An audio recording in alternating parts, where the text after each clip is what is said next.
A maior parte das nossas escolhas diárias, as interações, os desafios que enfrentamos e até mesmo os erros que cometemos, parecem ser fruto do acaso.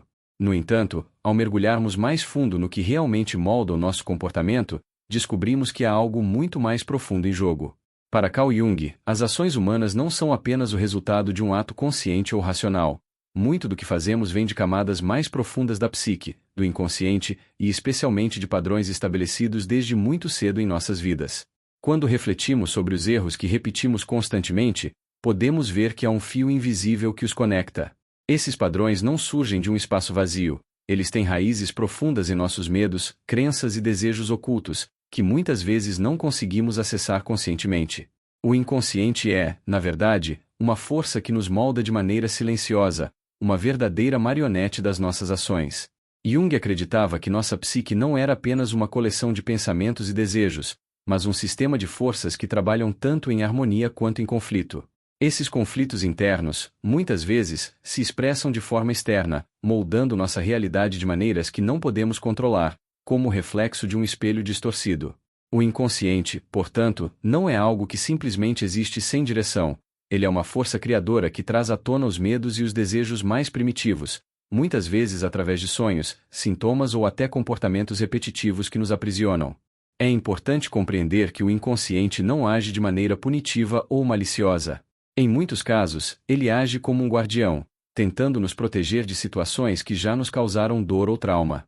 Contudo, essa proteção, ao longo do tempo, pode se transformar em uma prisão psicológica, onde repetimos os mesmos erros sem sequer entender por quê. Essa repetição dos erros, segundo Jung, é uma forma de o inconsciente nos empurrar para resolver um conflito não resolvido. E, enquanto esse conflito não for enfrentado, ele continuará se manifestando, seja em relacionamentos falidos, escolhas ruins no trabalho ou até doenças físicas que surgem devido ao estresse emocional não tratado. Ao tomarmos consciência dessas forças inconscientes, começamos a perceber que não estamos no controle total da nossa vida. Muitas das nossas decisões, aparentemente racionais, são, na verdade, filtradas por uma rede de complexos e imagens arquetípicas que são muito mais poderosas do que gostaríamos de admitir. Por exemplo, o medo do abandono pode ser um complexo que molda todas as nossas relações, fazendo com que escolhamos parceiros que, de alguma forma, vão nos deixar ou nos abandonar emocionalmente. Mesmo sabendo disso, parece que o ciclo nunca termina. Este é o paradoxo central da psicologia junguiana. A solução para o problema está no próprio problema. É através da compreensão dessas forças internas que conseguimos transitar para um lugar de cura. O que precisamos, portanto, não é apenas controlar os nossos impulsos, mas entender como eles foram formados e qual o papel que desempenham em nossa vida. Ao compreender a origem desses padrões e símbolos, podemos, gradualmente, desfazê-los. A repetição de erros, portanto, não é uma questão de falha ou incompetência, mas sim uma manifestação do inconsciente tentando nos alertar para algo que precisa ser reconhecido e integrado. Essa é a chave para o autoconhecimento verdadeiro: olhar para dentro e encarar as partes sombrias de nossa psique com coragem. Isso não significa que devemos tentar eliminar todos os aspectos sombrios, mas sim que devemos aceitá-los como partes de um processo maior de individuação, o processo contínuo de se tornar quem realmente somos.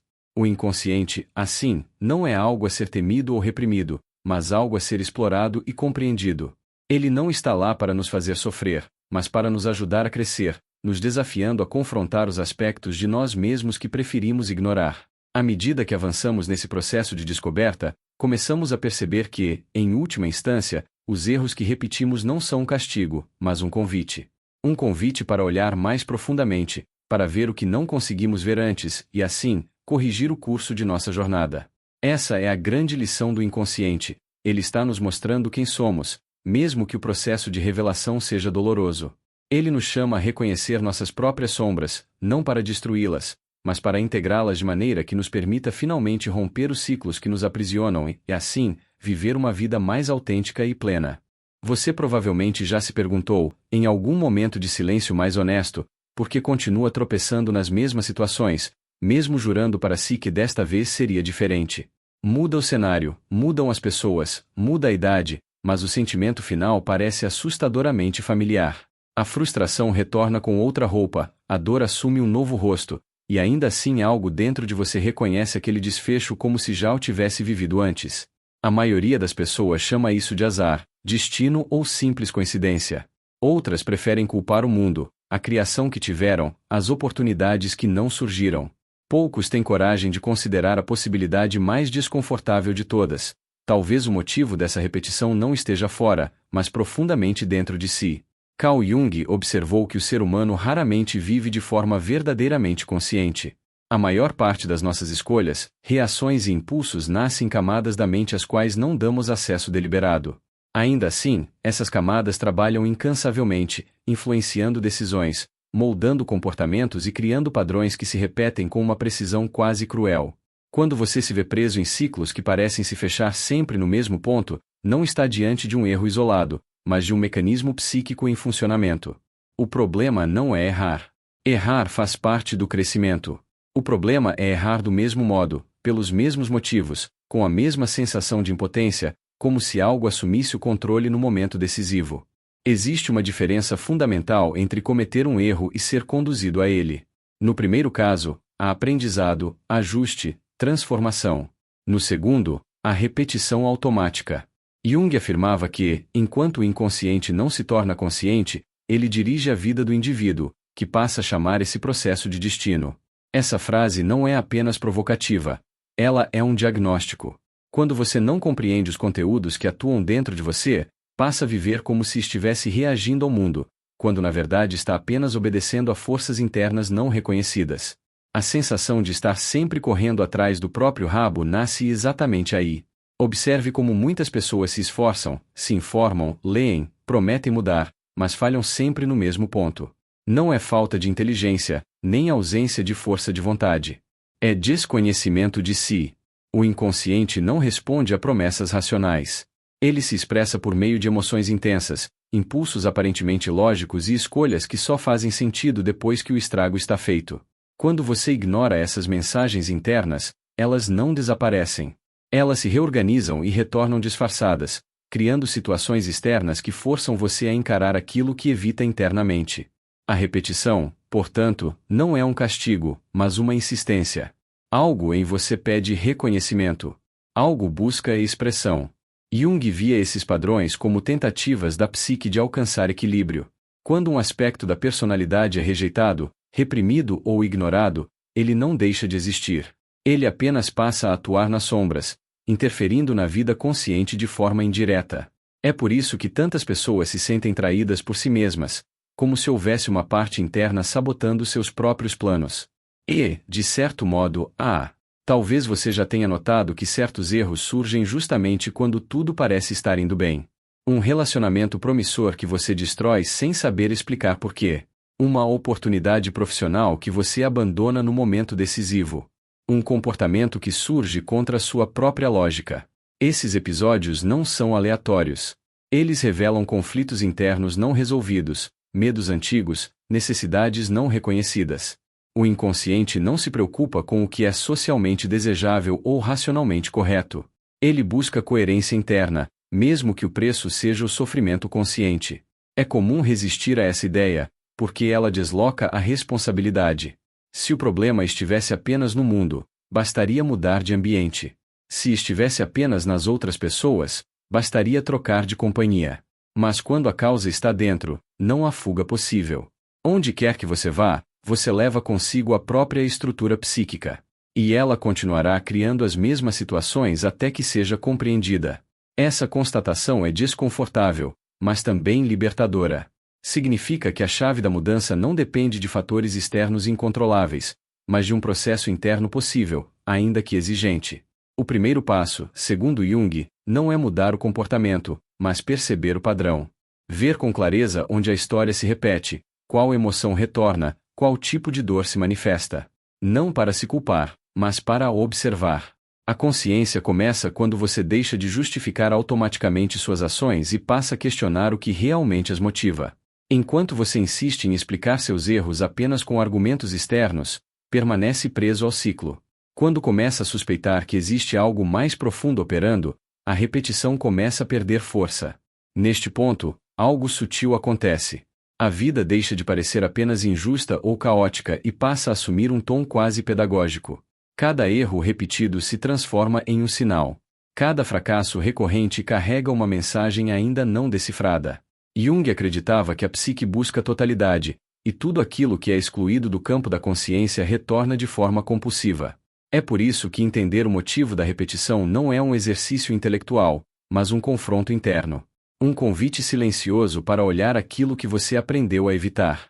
E é exatamente nesse território evitado que começa a verdadeira investigação. Porque, se os mesmos erros continuam surgindo, não é por falta de aviso.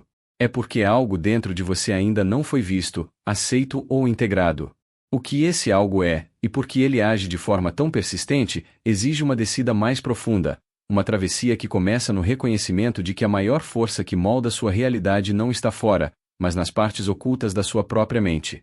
Há um momento específico em quase toda repetição em que a pessoa sente que algo está errado, mas ainda assim segue adiante. Não é ignorância total, nem inconsciência completa. É uma espécie de cegueira seletiva.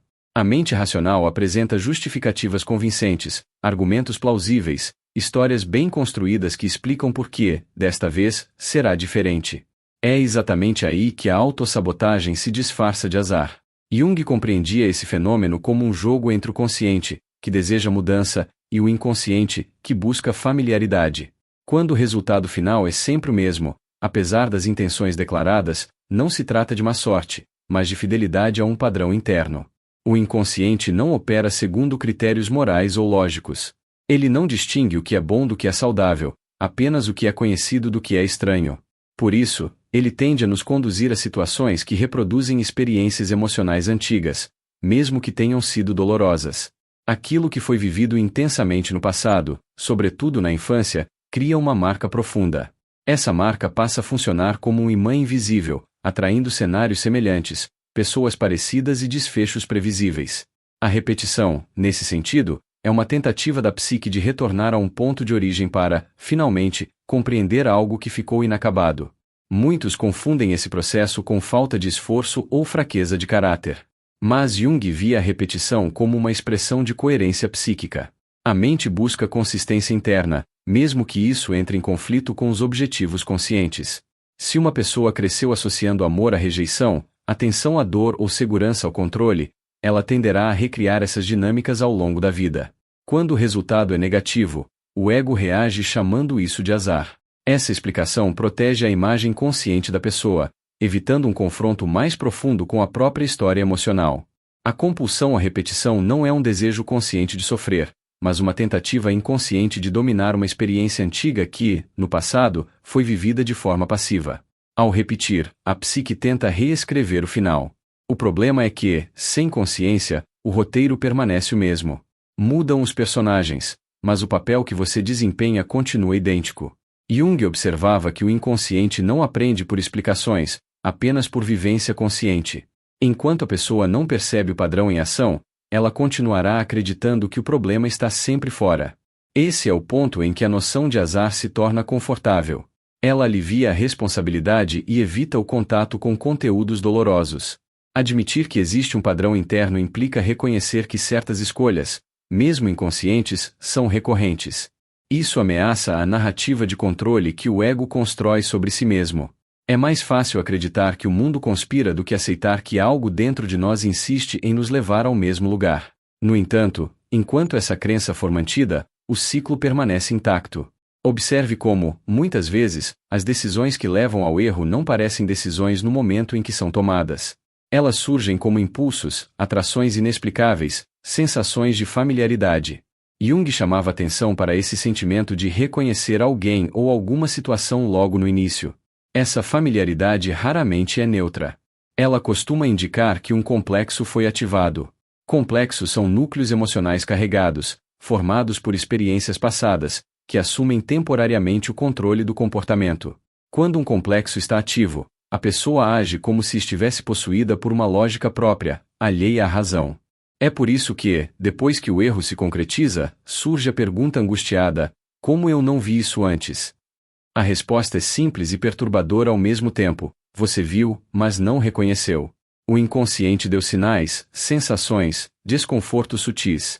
Mas o desejo de repetir o conhecido falou mais alto. A repetição oferece uma falsa sensação de segurança, porque mantém a identidade intacta.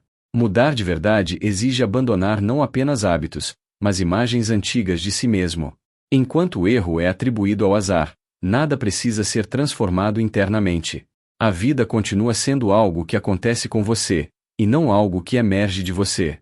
Jung via essa postura como um estágio imaturo da consciência. Não no sentido moral, mas psicológico. A maturidade começa quando a pessoa percebe que o padrão externo é um reflexo de uma configuração interna. Esse reconhecimento não elimina o sofrimento imediatamente, mas muda completamente sua direção. A repetição persiste porque há um ganho oculto nela. Pode ser a confirmação de uma crença antiga, a manutenção de uma identidade conhecida ou a evitação de um medo ainda maior. Às vezes, errar do mesmo jeito dói menos do que arriscar uma mudança que desorganize toda a estrutura interna. O inconsciente prefere um sofrimento previsível a uma liberdade desconhecida. Enquanto esse medo não for trazido à luz, o ciclo continuará sendo interpretado como azar, quando na verdade é lealdade a algo não resolvido. É nesse ponto que a investigação precisa se aprofundar. Se o erro se repete, não basta perguntar o que aconteceu, mas por que isso parece tão familiar? Que emoção retorna sempre? Que sensação acompanha o desfecho? O que exatamente se confirma toda vez que o ciclo se fecha? Essas perguntas não são confortáveis, mas são necessárias. Porque, por trás da repetição, há quase sempre um medo silencioso que ainda não foi nomeado. E é esse medo, oculto e persistente, que começa a revelar por que mudar parece tão ameaçador quanto continuar errando.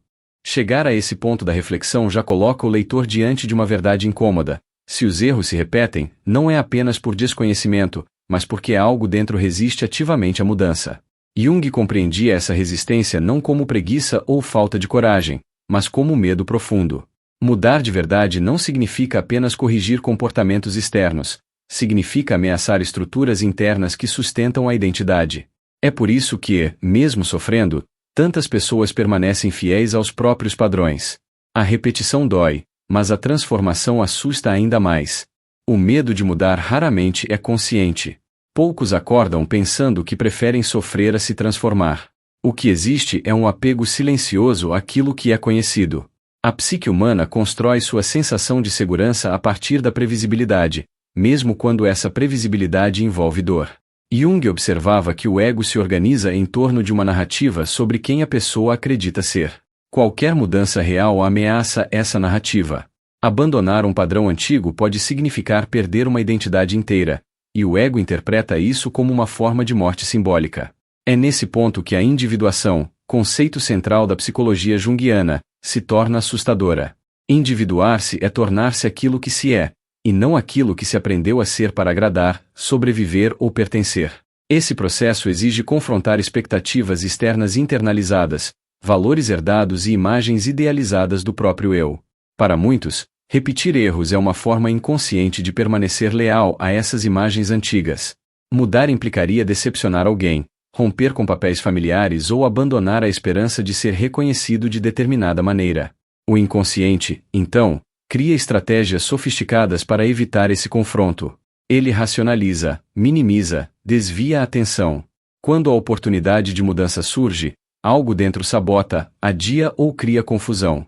Não porque a pessoa não queira melhorar, mas porque melhorar exige atravessar um território interno desconhecido.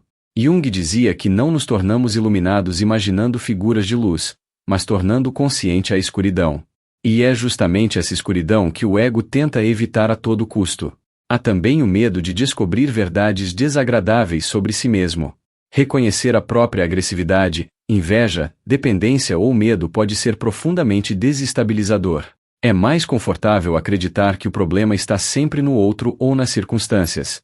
Encarar a própria sombra ameaça a autoestima construída ao longo de anos. Por isso, a psique prefere repetir o erro conhecido a integrar uma verdade que desmontaria sua autoimagem. A repetição funciona como uma defesa sofisticada contra o autoconhecimento profundo.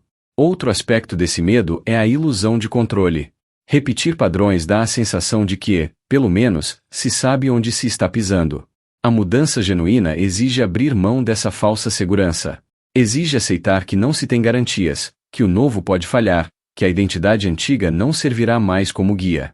Jung via esse momento como um limiar psicológico. Muitos se aproximam dele, sentem o chamado da transformação, mas recuam no último instante, retornando ao ciclo familiar. Esse recuo costuma vir acompanhado de justificativas plausíveis. Não é o momento certo, as condições não ajudam, as pessoas não colaboram. Essas narrativas aliviam a angústia, mas mantêm tudo como está. O medo real, porém, permanece intocado, o medo de se tornar responsável por si mesmo. Porque, quando a consciência aumenta, não é mais possível culpar apenas o destino. A liberdade traz consigo um peso que muitos preferem não carregar. Jung compreendia que a verdade interior não se impõe de forma violenta. Ela se apresenta aos poucos, através de sintomas, repetições e desconfortos. Cada erro recorrente é uma tentativa da psique de chamar a atenção para algo que precisa ser visto. Ignorar esses sinais não os elimina. Pelo contrário, eles tendem a se intensificar. A vida se torna mais estreita, os conflitos mais frequentes, as escolhas mais limitadas. Tudo isso não como punição, mas como pressão psicológica em direção à consciência. Evitar a verdade, portanto, tem um custo. Um custo que se paga com tempo, energia e sofrimento repetido. Ainda assim, muitos preferem esse preço ao risco da transformação. Porque mudar exige abandonar antigas lealdades internas e assumir uma posição mais autêntica no mundo. Esse passo não é heróico nem glorioso. É solitário, confuso e, muitas vezes, doloroso. Mas é também o único caminho para sair do ciclo. Quando esse medo começa a ser reconhecido, algo se desloca internamente. A repetição deixa de ser apenas um problema externo e passa a ser vista como um sinal interno. A pergunta muda. Em vez de por que isso sempre acontece comigo, surge algo mais profundo: o que em mim tem medo de não acontecer de outra forma? Essa mudança de perspectiva não resolve tudo imediatamente, mas prepara o terreno para algo essencial. Porque, se o medo de mudar sustenta a repetição, então o caminho para romper o ciclo não está em lutar contra os erros, mas em iluminar aquilo que foi mantido inconsciente por tanto tempo. É a partir dessa iluminação que se torna possível falar, finalmente, sobre integração. Quando o medo começa a ser reconhecido, ainda que de forma vaga, a repetição perde parte de seu poder automático. Não desaparece de imediato, mas deixa de ser invisível. Jung afirmava que esse é o verdadeiro início da transformação, o momento em que a pessoa percebe que algo dentro dela participa ativamente daquilo que acontece fora. A partir daí, a tarefa não é lutar contra o inconsciente, mas estabelecer um diálogo com ele. Tornar consciente aquilo que antes operava nas sombras não é um ato de força, mas de atenção sustentada. Muitos acreditam que consciência é apenas compreender intelectualmente seus problemas. Ler sobre si, refletir, analisar. Jung via isso como insuficiente. Tornar o inconsciente consciente exige vivência emocional, contato real com aquilo que foi reprimido. É um processo desconfortável, porque obriga o indivíduo a sentir o que passou a vida evitando. Emoções intensas, reações desproporcionais e incômodos persistentes não são obstáculos nesse caminho, são portais.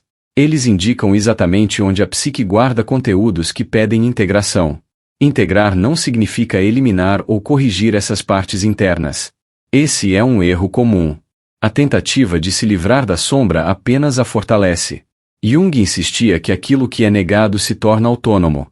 A integração começa quando a pessoa aceita reconhecer aspectos de si que não se encaixam na imagem ideal construída pelo ego. Aceitar não é justificar, mas admitir a existência. Quando um traço reprimido é visto com honestidade, ele perde a necessidade de agir de forma destrutiva e indireta. Esse processo exige uma mudança radical de postura interna. Em vez de perguntar como faço para parar de errar, a pergunta se transforma em o que esse erro está tentando expressar. A repetição deixa de ser um inimigo e passa a ser um mensageiro. Cada padrão recorrente carrega uma energia psíquica que não encontrou lugar na consciência. Ao ser reconhecida, essa energia pode ser canalizada de forma mais criativa e menos autodestrutiva. Jung via a individuação como um caminho longo, gradual e profundamente pessoal. Não há fórmulas universais nem garantias de conforto. Tornar-se consciente implica assumir responsabilidade pelos próprios conteúdos internos. Isso inclui reconhecer desejos contraditórios, impulsos socialmente rejeitados, fragilidades e ambivalências. Ao contrário do que muitos imaginam, esse reconhecimento não enfraquece a pessoa. Ele a torna mais inteira.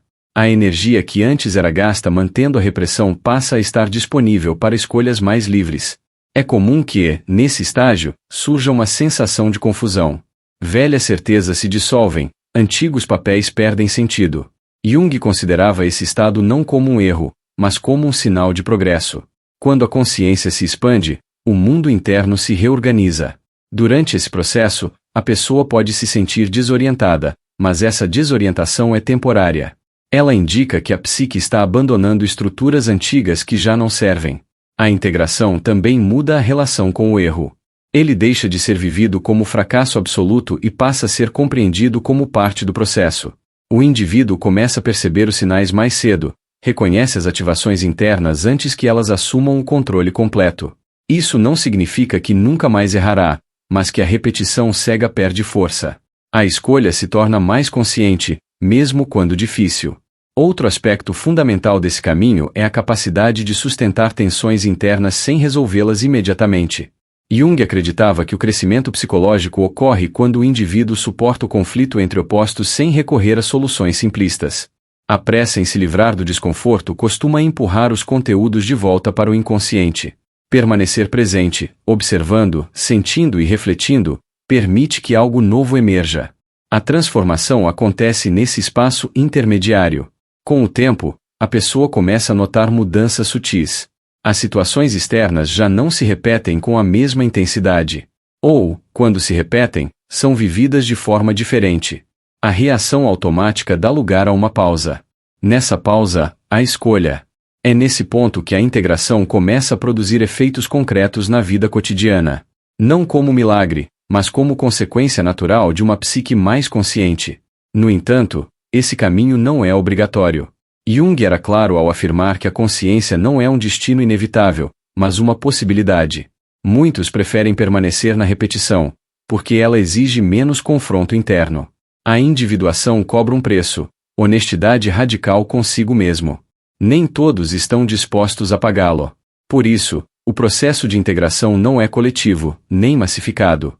Ele é silencioso, solitário e profundamente transformador. À medida que o inconsciente vai sendo trazido à luz, a pergunta central deixa de ser por que isso sempre acontece comigo, e se transforma em o que ainda não foi integrado em mim.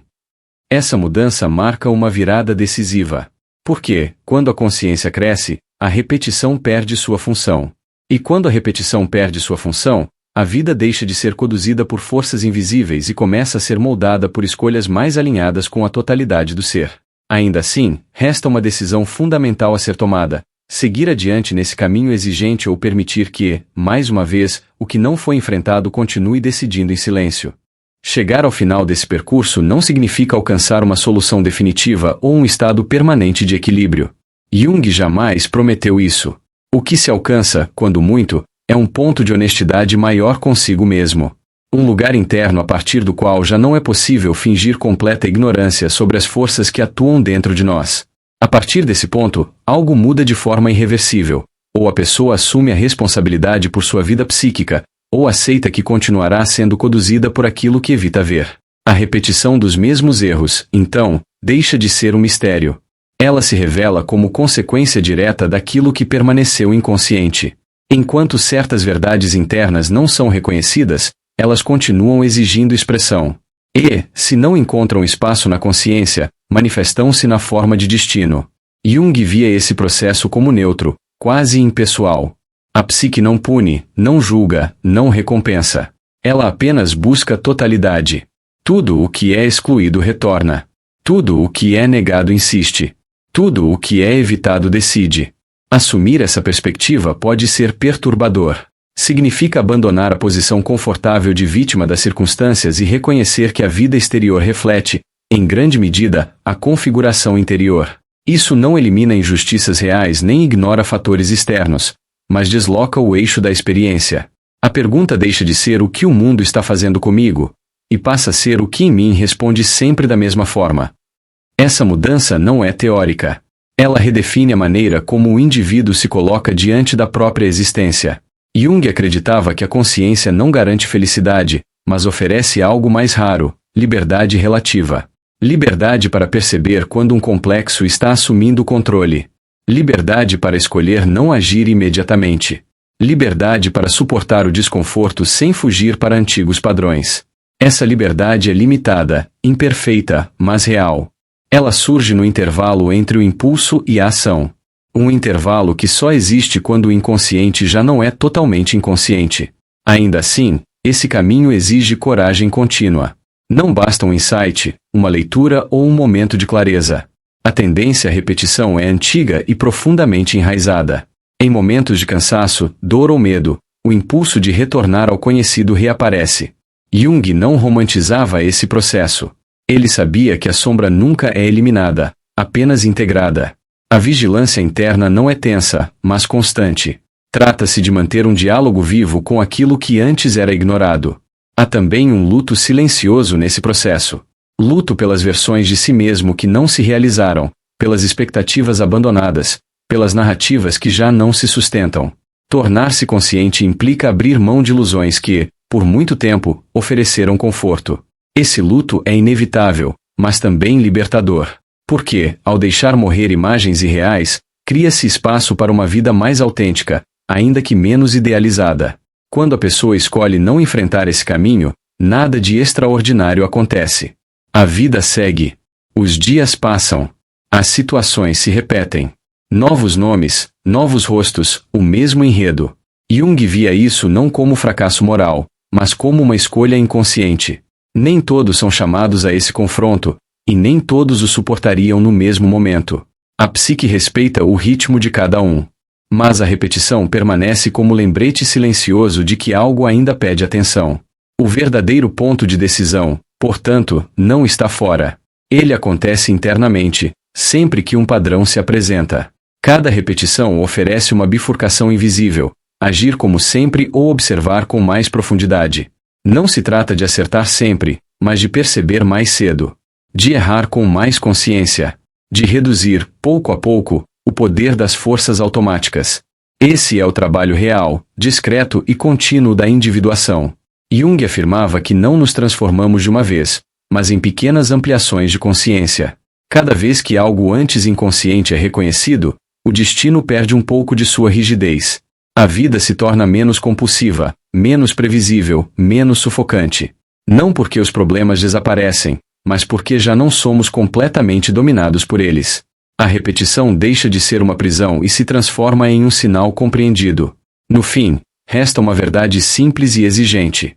Ou você enfrenta aquilo que age dentro de você, ou continuará chamando de destino aquilo que, na verdade, é sua própria sombra não integrada. A vida sempre encontrará uma forma de expressar o que foi negado. A única escolha real é se isso acontecerá às cegas, através do erro repetido, ou com algum grau de consciência, através de um confronto interno honesto. Essa escolha não é feita uma única vez. Ela se renova a cada dia, a cada decisão, a cada instante em que o conhecido chama e o novo assusta. E é exatamente nesse ponto silencioso que a sua realidade continua sendo moldada.